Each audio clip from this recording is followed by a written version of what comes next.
Welcome back to Business Book Breakdowns. We're tackling a classic. The 7 Habits of Highly Effective People. Oh, a fantastic choice. This book has been like a cornerstone of personal development for decades, Decades, yep. and it still resonates with readers worldwide. It really does, yeah. I'm excited to jump into this one. Yeah, it's not just a business book. I mean, it's really a guide to life. Totally. Stephen Covey kind of tapped into something universal, Yeah. with these principles. And what's cool about this edition is... It's been updated by Sean Covey, Oh, wow. Stephen's son. So he grew up living these principles. That's amazing. Imagine, like, the 7 habits. As your family's operating system. Wow. That's a unique perspective to bring to this material. Right. It's one thing to, like, study a philosophy. It's another to have it woven into your upbringing. Totally. And he's even written, like, versions of 7 Habits and Okay. teens and college students. Oh, wow. So he's clearly dedicated to making these principles. Accessible to everyone. Yeah. And speaking of accessibility, Let's talk about why this book still matters today. I mean, it tackles challenges that so many of us face. Right. Like work-life balance. Sticking to our goals, building meaningful relationships. It's interesting how Covey frames these challenges, though. He suggests we often get caught up in what he calls the personality ethic. Okay.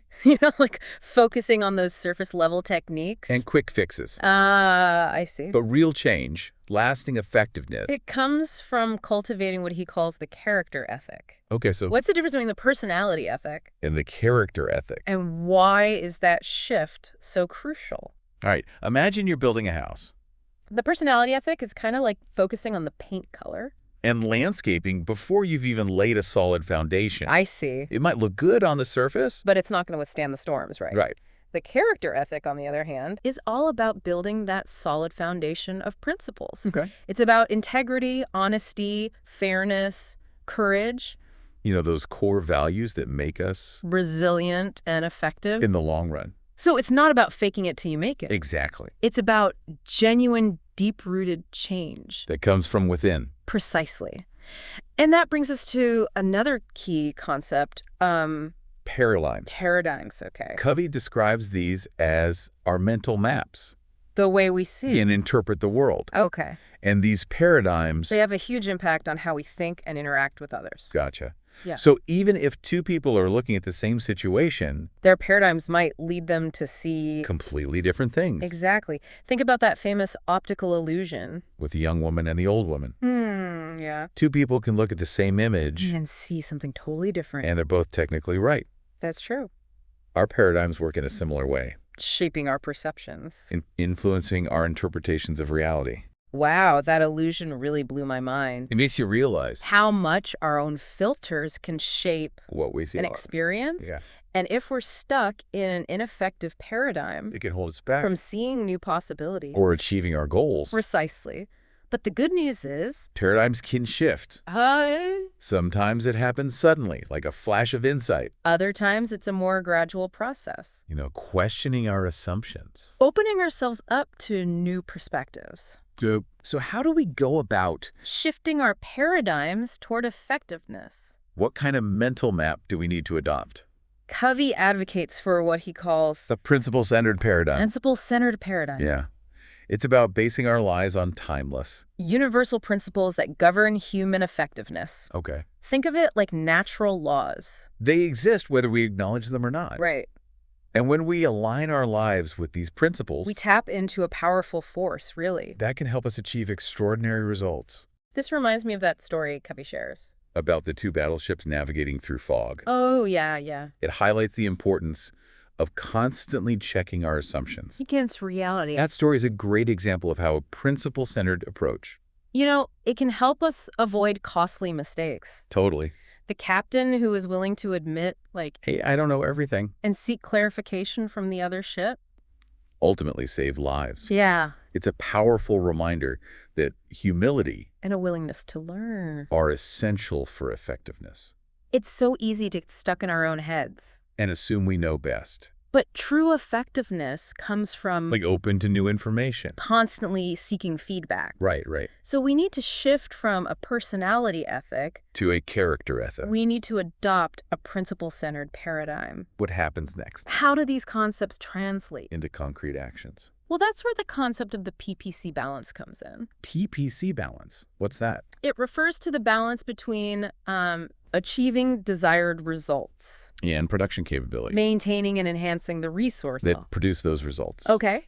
Covey uses a classic fable to illustrate this point. The goose and the golden eggs. Oh, I love a good fable. Tell me more about this goose. All right, so imagine you have a goose. That lays golden eggs. Okay. If you only focus on the golden eggs, the outputs, And neglect the goose itself, the source of those outputs, you'll eventually kill the goose. and lose your source of wealth. Yikes. That's a stark reminder. We can't just focus on short-term gains, We need to nurture the source of our productivity, whether it's our health, our relationships. our skills, our emotional well-being. Exactly. The PPC balance is about working smarter, not harder. It's about recognizing we can't pour from an empty cup We need to take care of ourselves. if we want to be truly effective in the long run. And this is where the 7 habits come into play. Precisely. They provide a roadmap For achieving that balance and effectiveness. in all areas of our lives. Exactly. Each habit is like a tool. That helps us develop our character Make better choices. and achieve lasting results. They're interconnected. They build upon each other. Creating a powerful framework for personal and professional growth. I'm excited to dive into these habits. And for our listeners who are just as eager to learn more, We want to remind you, that if you're enjoying this breakdown, you can purchase the book. using the link in the description. Absolutely. There's so much valuable information in the 7 habits It's a book you can refer to again and again. throughout your life. Okay, so let's start with habit 1. Be proactive. Okay. What does it really mean to be proactive? And how does it set the foundation for the other habits? Being proactive is about taking responsibility for our own lives, It's about recognizing that we have the power to choose our responses. even in the face of challenging circumstances. Okay. It's about moving from a reactive mindset This is happening to me. to a proactive one. I can choose how I respond to this. So it's about focusing on our circle of influence The things we can control, rather than our circle of the concern. things we can't. Exactly. It reminds me of that serenity prayer. Grant me the serenity to accept the things I cannot change, The courage to change the things I can. and the wisdom to know the difference. That's a perfect illustration. Proactivity is about focusing our energy, on what we can change. letting go of what we can't. Right. It's about being solution-oriented. Not problem-obsessed. This sounds like a recipe for a less stressful life. When we focus on what's within our control, We feel more empowered less overwhelmed. by the things we can't change. Exactly. It's about recognizing that We always have a choice. in how we respond to any given situation. So even when things are tough, We can choose to be proactive. and focus on finding solutions, Precisely. And that proactive mindset, is essential for all the other habits. it empowers us to take ownership of our lives, Set goals, prioritize our time, build strong relationships. and continuously improve. This is so powerful. I can already see how adopting a proactive mindset. Can make a huge difference in my life. Okay, on to habit 2. Begin with the end in mind. Right. This one seems pretty self-explanatory, It's about having a clear vision for our lives. but I'm sure there's more to it than that. Absolutely. It's not just about having goals. It's about defining our core values and principles. And making sure our actions are aligned with them. I see. It's about living with intention and purpose, So it's kind of like creating a roadmap for our lives based on where we want to go. and what's truly important to us. Exactly. Covey suggests writing a personal mission statement, Oh, a document that outlines our core values and goals. it's a process of deep reflection. Asking ourselves, what do I stand for? What legacy do I want to leave behind? It can be a powerful exercise. It forces you to get clear on your priorities. And make sure your actions are aligned with your values. Precisely. And it's not a one-time thing. Our mission statements can evolve over time. As we grow and learn. The important thing is to have a guiding vision That helps us make decisions. and stay on track. Okay. Habit 3. Put first things first. Okay. This one sounds like classic time management. But I have a feeling Covey's approach goes beyond. Just creating to-do lists? You're right. It's about prioritizing tasks. based on importance rather than urgency. Oh. And Covey introduces a really helpful tool here. Called the time management matrix, Time management matrix. which divides tasks into 4 quadrants. Okay, I'm intrigued. Tell me more about this matrix. Okay, so imagine a grid. With 2 axes, importance and urgency. Got it. So we have 4 quadrants based on... Whether a task is important, urgent, both, or neither. Okay. Quadrant 1 is urgent and important. Think crises, deadlines. Pressing problems that demand immediate attention. Okay, so quadrant 2... Is not urgent, but important. Right. This is where we find activities. Like planning, relationship building, personal development. And those things that are crucial. But don't always have a screaming deadline. Precisely. Covey argues that this quadrant... is the key to effectiveness. I can see why. It's Yeah. about being proactive and intentional with our time. Rather than constantly reacting to urgent demands. Exactly. Now, quadrant 3 is urgent, but not important. These are distractions and interruptions. That pulls us away from what truly matters. Okay. Think unnecessary meetings, phone Just calls. things that feel urgent, but Don't contribute to our goals, it's like those tasks that make us feel busy. but not necessarily productive. You got it. And finally, quadrant 4 is not urgent. And not important. Okay. This is the realm of like time-wasting activities. That offer no real value. Things like mindless scrolling on social media, watching too much TV, Hope we're engaging in activities. that don't align with our values or goals. Okay, that matrix is so clear. I can already see.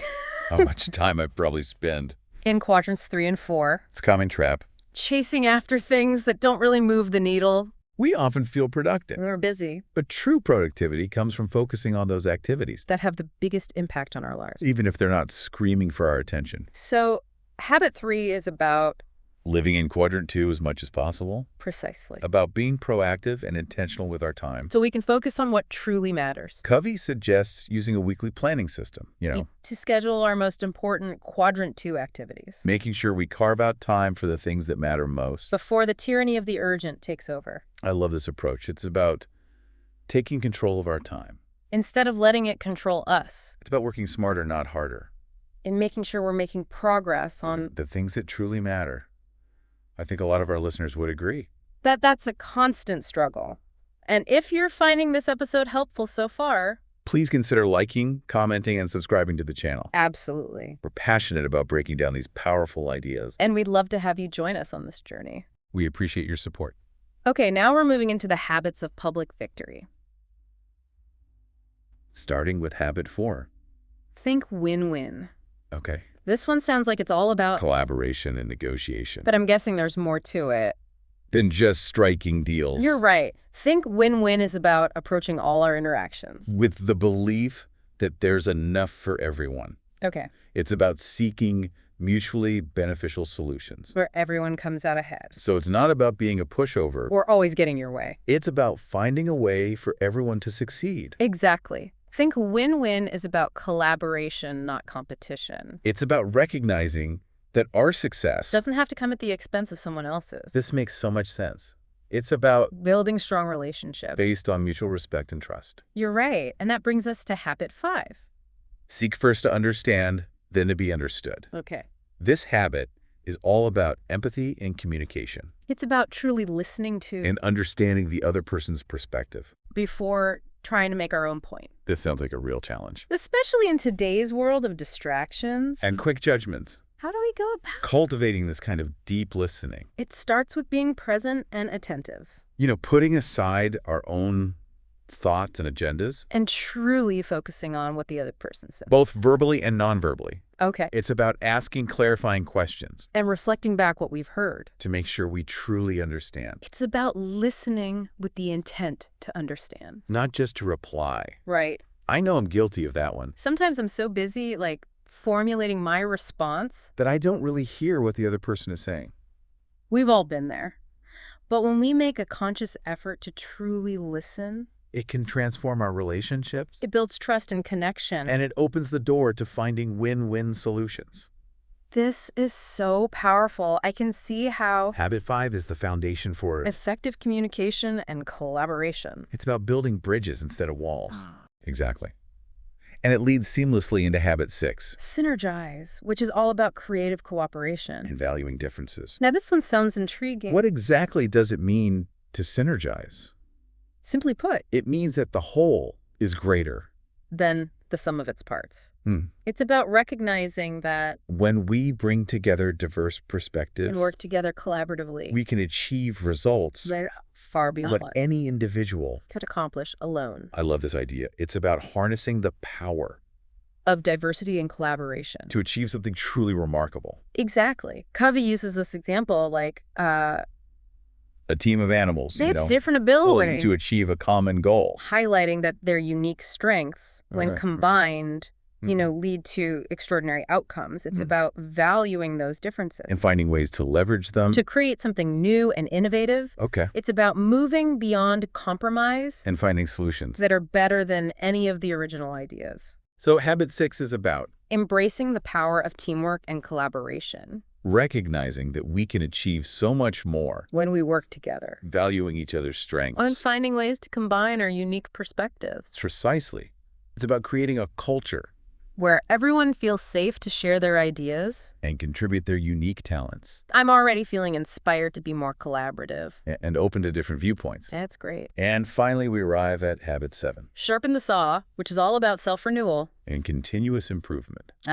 This one sounds crucial. We can't pour from an empty cup, as they say. Exactly. Habit 7 is about taking care of ourselves. Physically, mentally, emotionally, and spiritually, Okay. so that we can continue to be effective. In all areas of our life. It's about making sure we're constantly learning.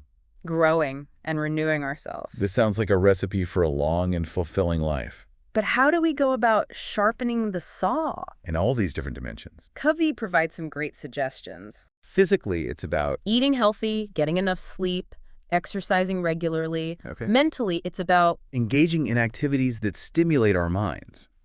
like reading, writing, learning new skills. Pursuing creative endeavors. So taking care of our bodies and minds. What about emotionally and spiritually? Emotionally, it's about Nurturing our relationships. practicing empathy. Developing our emotional intelligence. Okay. Spiritually, it's about Connecting with our core values. finding meaning and purpose in life. Engaging in activities that inspire us. Whether it's spending time in nature Meditating, practicing gratitude. or whatever resonates with you. Wow, that's a comprehensive approach. It's about recognizing They're not just machines, right? but whole human beings. With physical, mental, emotional, and spiritual needs. Exactly. Covey emphasizes That all 4 dimensions are interconnected. when we neglect one, it impacts the others. Right. So it's about finding a balance And making sure we're investing. in our overall well-being. I love this idea of continuous self-renewal. It's about recognizing. We're never finished growing and learning. That's the beauty of it. Habit 7 is about embracing a growth mindset, Making sure we're always striving to be the best versions of ourselves. And Sean Covey adds some, particularly relevant insights to this habit. especially in the context of today's, Technology-driven world. Oh, I'm curious to hear about those. What does Sean Covey have to say? About sharpening the saw. In the digital age, Well, he talks about the importance of, ruling our technology. rather than letting it rule us, Okay. he acknowledges that technology can be a powerful tool, For learning, connecting, creating, but it can also be a major source of distraction and depletion. if we're not mindful. That's so true. Yeah. It's easy to get sucked into The vortex of social media, emails, and notifications. and before you know it, you've wasted Hours of your day. it happens to the best of us. Sean Covey suggests setting boundaries around Our technology use, creating tech-free zones in our homes, scheduling specific times for checking email and social media. being intentional about the content we consume. Those are just a few ideas. I love these tips. It's about being proactive And taking control of our technology use. rather than letting it dictate our time and attention. Exactly. And Sean Covey also emphasizes The importance of face-to-face connection and spending time in nature. as ways to sharpen the saw in the digital age. Those are such valuable reminders It's easy to get so caught up in the virtual world, that we forget the importance of, real-world experiences and connections. And speaking of real-world connections, Sean Covey shares a powerful story about a family technology contract they created to help them be more present and connected with each other. It's a great story. They outlined Specific guidelines for their technology use. like no phones at the dinner table, Designated tech-free times. limits on screen time. It created clear expectations and boundaries. And it helped everyone be more mindful of Their technology use. It's so inspiring to hear about families finding ways To navigate the challenges of technology. to create more space for Connection and presence. We'll delve more into these stories and the nuances of the 7 habits. in our next segment. And don't forget, if you're finding this deep dive useful, You can purchase the book from the link. in the description. Yes, we highly recommend it. Let's take a quick break and we'll be right back. With part 2 of our deep dive into. The 7 habits of highly effective people. Welcome back to our exploration. Of the 7 habits of highly effective people. Before the break, we were discussing Habit 7 Sharpen the saw. and the Covey family's approach to technology. It's inspiring how they created a technology contract. Like you said, to prioritize face-to-face connection. I'm curious, did they share any other examples? Of sharpening the saw in their own lives. Absolutely. Sean Covey recounts A particularly poignant story, actually, a sharpen the saw experience he had with his wife, Sandra. during a trip to Hawaii. Ooh, tell me more.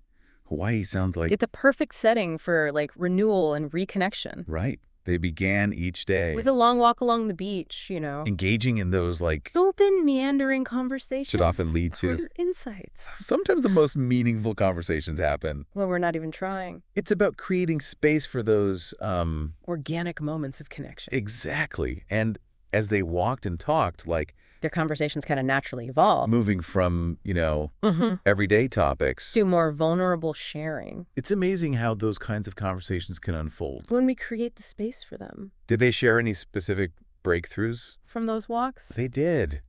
Sean Covey shares a moment, Where they had a transformative conversation about a long-standing issue. that had been causing tension in their relationship. Wow, it's incredible how Simple walk on the beach. can become a catalyst for, Such profound breakthroughs. What was the source of the tension? believe it or not, It stemmed from a disagreement. about a Frigidaire appliance. A Frigidaire? You're kidding. I never would have imagined a household appliance. Could be the root of... Such deep-seated tension. It's fascinating how Those seemingly small things. can sometimes, trigger Digger. bigger emotional responses, isn't it? But as they talked it through, Yeah, I realize that the issue wasn't really about, the appliance itself. but about deeper emotional needs and patterns. It's so off the case, isn't it? The surface level disagreement It's just a symptom is of... something deeper going on. Exactly.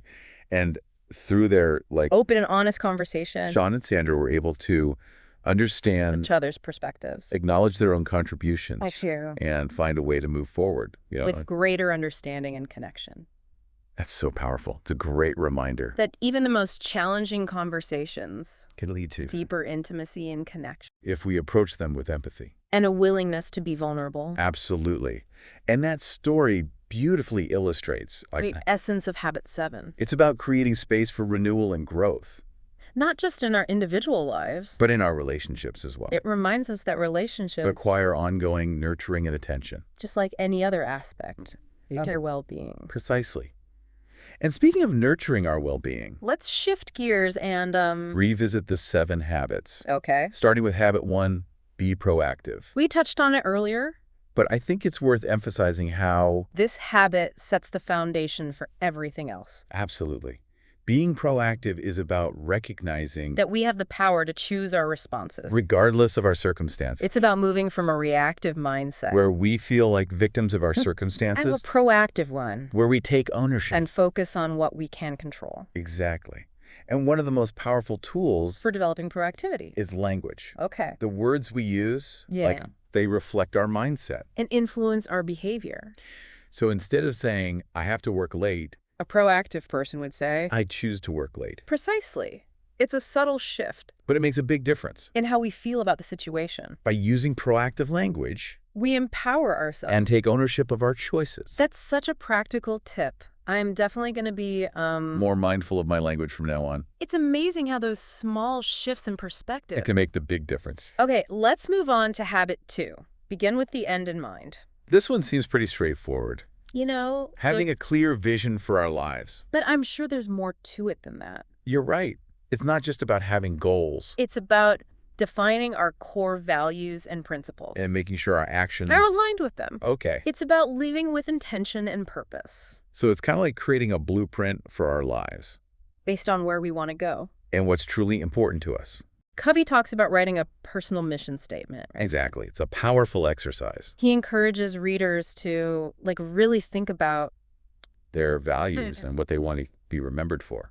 This reminds me of something Sean Covey shared in the book. He suggested visualizing your own funeral, And thinking? what you would want people to say about you. That's a powerful exercise. It forces us to confront our own mortality. And think about what legacy We want to leave behind. it helps us define what success. Truly means to us. Not based on External measures. but on our own values and principles. Yeah, that's a perspective shifting exercise for sure. Okay, on to habit 3. Put first things first. We talked about this earlier.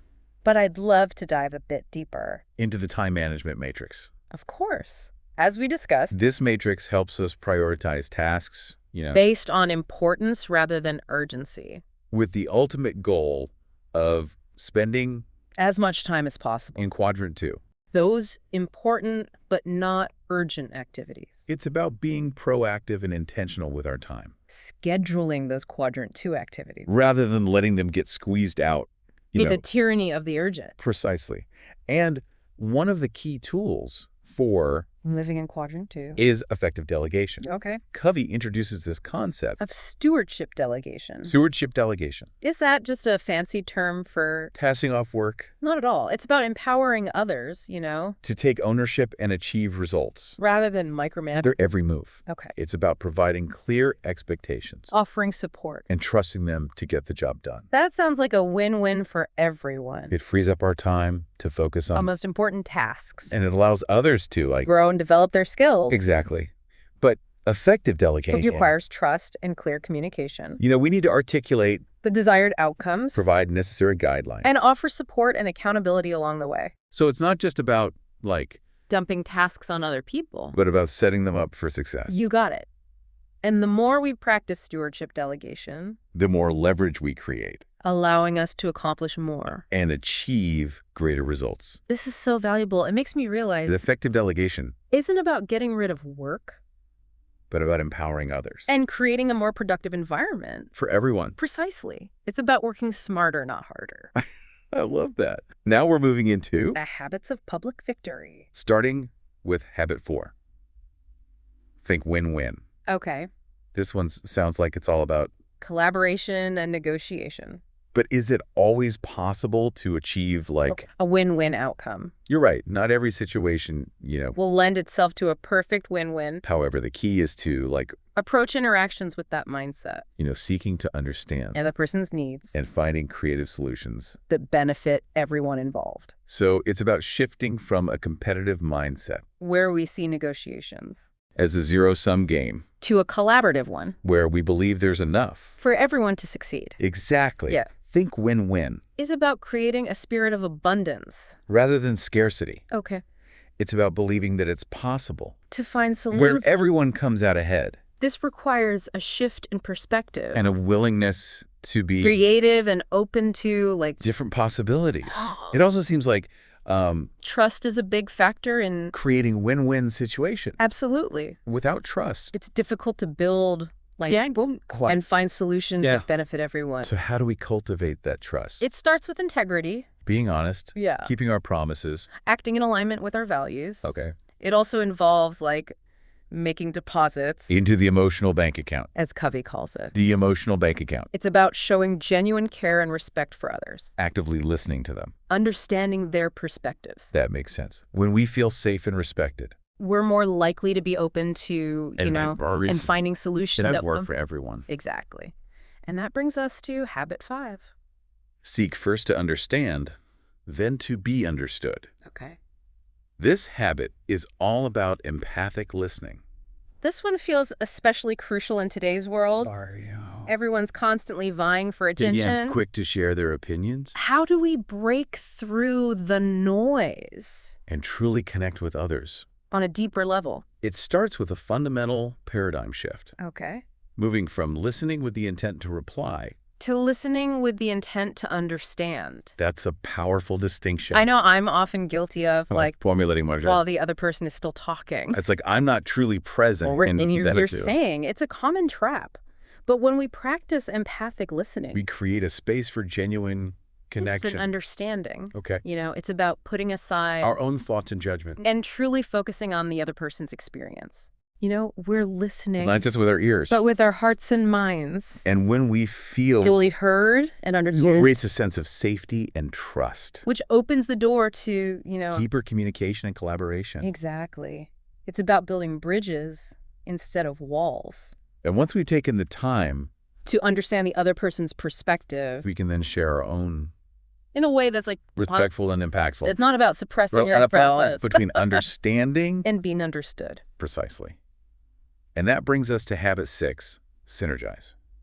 Which is about creating a culture of creative cooperation. I'm eager to delve into this one. It seems like synergy is about harnessing the power of diversity and collaboration to achieve truly extraordinary results. You're exactly right. Covey defines synergy as the principle that the whole is greater than the sum of its parts. Okay. It's about recognizing that when we bring together different perspectives and talents, we can create something truly remarkable. So rather than seeing differences as obstacles, we view them as opportunities for innovation and growth. Exactly. Synergy thrives in an environment of trust and respect, where people feel safe to share their ideas and build on each other's strengths. It's about moving beyond compromise to find those third alternative solutions that are better than any of the original ideas. Yeah. You got it. And Covey suggests, like, a 5-step process for achieving synergy. Oh, okay. First, define the problem or opportunity. Then seek first to understand the ideas of others. Next, seek to be understood by sharing your own ideas. Then brainstorm to create new options. And finally, find the best solution together. This process sounds so powerful. It's about creating a space for open dialogue, creative thinking, and collaborative problem solving. Do you have any real-world examples of synergy and action? Something our listeners can connect with? Absolutely. Think about the development of the first personal computer. Okay. It wasn't the work of a single genius, but a team of individuals with diverse skills and perspectives, Engineers, programmers, designers who came to create something truly groundbreaking. That's a great example. It highlights how synergy can lead to innovation and progress. That wouldn't be possible through individual efforts alone. Exactly. And we see examples of synergy, all around us. In successful teams, innovative companies, and thriving communities. It's about recognizing that we can achieve so much more when we work together. Valuing each other's strengths. And finding ways to combine, and unique perspectives. This is so inspiring. I'm already thinking about how I can apply these principles to my own teams in collaboration. I encourage you to. And remember, if you're finding these insights helpful, you can support us by liking, commenting, and subscribing to the channel. We're passionate about bringing you these deep dives into the books that can transform our lives. We really appreciate your support. Now, let's take a short break and we'll be back with a final part of our deep dive into the 7 habits of highly effective people, where we'll wrap up our exploration of habit 7 and discuss. Welcome back to Business Book Breakdowns. We're wrapping up our deep dive into the 7 habits of highly effective people. And I have to say, this book has really sparked some reflection for me. It's a powerful framework for personal and professional growth, isn't it? Yeah. These principles resonate across so many areas of life. Absolutely. Before the break, we were discussing habit 6, synergize. And you shared a great example of how, the development of the personal computer involved the synergy of many brilliant minds. Yeah, it's a reminder that collaboration, perspectives can lead to incredible innovations. Exactly. And that leads us back to habit 7. Sharpen the saw. The habit of self-renewal. Right. It's the cornerstone of all the other habits, really. A reminder that we need to take care of ourselves. Physically, mentally, emotionally, and spiritually. In order to be effective. In all areas of life. It's about investing in ourselves. So that we can show up as our best selves, really. Right. And Sean Covey adds, some really valuable insights to this habit. Particularly in the context of, our modern tech-saturated world. Yeah. He talks about ruling our technology. Rather than letting it rule us. It's so easy to get swept up In the constant stream of information and distractions these days. Right. Setting boundaries with technology. And prioritizing those real-world experiences Are crucial for maintaining balance and well-being. Yeah. Yeah. He also emphasizes the importance of those small daily acts of self-renewal. Like taking a walk in nature, Reading a good book. having a meaningful conversation with a loved one. It's about making time for the things that nourish our souls. Those seemingly small acts. Can have a profound impact on our overall well-being. They're the deposits Then we make into our own emotional and spiritual bank accounts. I love that analogy. Yeah. So as we wrap up our deep dive, Into the 7 habits. what are some key takeaways that, Resonated with you. what stood out as, Particularly insightful or transformative. for me, one of the most powerful concepts is The idea that our paradigms shape our reality. The way we see the world. influences our thoughts, feelings, and actions. Right. And by shifting to a more effective paradigm, A principle-centered paradigm, as Covey calls it. you can unlock, a whole new level of effectiveness and fulfillment. Yeah, I agree. It's a reminder that our perceptions, Aren't always accurate. we need to be willing to, Challenge our assumptions. and see things from different perspectives. Precisely. And the other takeaway that really struck me is The importance of the PPC balance. the balance between production and production capability. It's so easy to get caught up in, chasing goals and achievements that we neglect the very things that fuel our Productivity and well-being. health, our relationships, our skills, our passions. Yeah, it's that classic fable of the goose and the golden eggs. We need to take care of the goose. If we want to continue reaping the rewards. Exactly. And that's what Habit 7 is all about. Sharpening the saw So we can continue to be effective. in all areas of life. And finally, I'm struck by the book's emphasis On interdependence. and those habits of public victory. They're a reminder that, We're not meant to go through life alone. we can achieve so much more. When we collaborate with others Seek to understand their perspectives. and find those win-win solutions. I love that. It's about building Strong relationships based on, trust, empathy, and mutual respect. and it's about recognizing that our success, Doesn't have to come at the expense of others.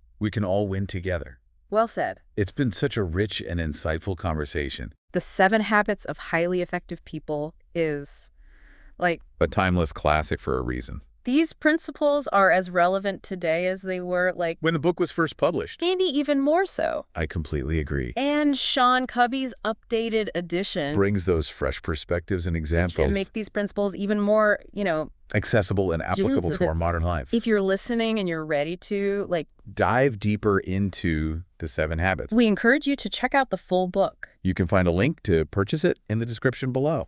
And if you enjoyed this episode, We'd love for you to comment and subscribe to Business Book Breakdowns hit that notification bell. so you don't miss out on our future deep dives into The world of business and personal development. Thanks for joining us.